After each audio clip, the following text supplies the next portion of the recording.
Welcome to The Explainer. Today, we are breaking down Express Entry, which is, without a doubt, the most important system to understand if you're a skilled worker dreaming of a life in Canada. This is your essential guide to how it all works. So here's our game plan for today. We're going to start with the big picture, Canada's new strategy. Then we'll get into the nitty-gritty of what Express Entry actually is, how the system works, and its crucial link with the provinces. We'll also give you a reality check on timelines, and finally, wrap up with what comes next for you. Okay, let's dive right in. You see, to really get a grip on Express Entry today, you have to understand the major strategic shift that's happening with Canadian immigration policy right now. This quote from the Immigration Minister, it really says it all. The key word here is sustainable. The government is moving away from focusing purely on hitting high immigration numbers. Now, it's all about making sure that our communities, things like housing, healthcare, services, can actually support the newcomers who arrive. It's a shift from quantity to quality and sustainability. And here is the hard number driving that new strategy. The goal is to bring the number of temporary residents, think international students, temporary foreign workers, down to 5% of the total population by 2027. It's a clear signal that they're aiming for stabilization, not just endless growth. So what's the bottom line here? Well, the new focus is squarely on people who are already in Canada. If you're here on a work permit or a study permit, the government is looking to create clearer paths for you to stay permanently. And it makes sense, right? You've already got Canadian experience, you're part of a community, you're a known quantity, and that's exactly who they want to retain. Okay, so keeping that big strategic shift in mind, let's finally talk about Express Entry itself. What exactly is this thing, and where does it fit into this new reality? Now, this is probably the most common misunderstanding, so listen up. Express Entry is not an immigration program. You can't apply for Express Entry. Think of it more like a massive, sophisticated sorting system. It's an online platform that manages the pool of candidates for Canada's main economic immigration programs. And which programs are those? Well, it's the main gateway for these three heavy hitters: the Canadian Experience Class, the Federal Skilled Worker Program, and the Federal Skilled Trades Program. If you're a skilled worker, your path to permanent residence in Canada almost certainly goes through one of these doors. So, let's get into the mechanics. How do you actually go from being an interested applicant to holding that golden ticket, an invitation to apply for permanent residence? It's a pretty straightforward four-step journey.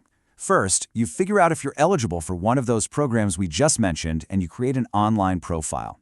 Then, the system crunches the numbers and gives you what's called a Comprehensive Ranking System, or CRS score.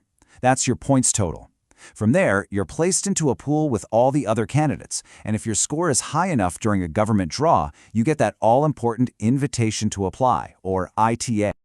But hold on, because here's where things get really interesting. This is the big game changer. It's not just about having the highest CRS score anymore.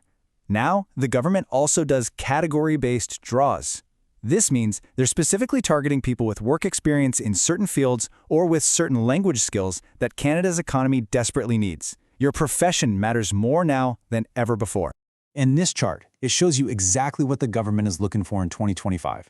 You can see the huge emphasis on people with strong French skills or those working in critical sectors like healthcare, trades, and education. And look at that last one. Canadian Experience Class is its own priority category. See how that ties right back to the new strategy of transitioning people already in the country? It all connects.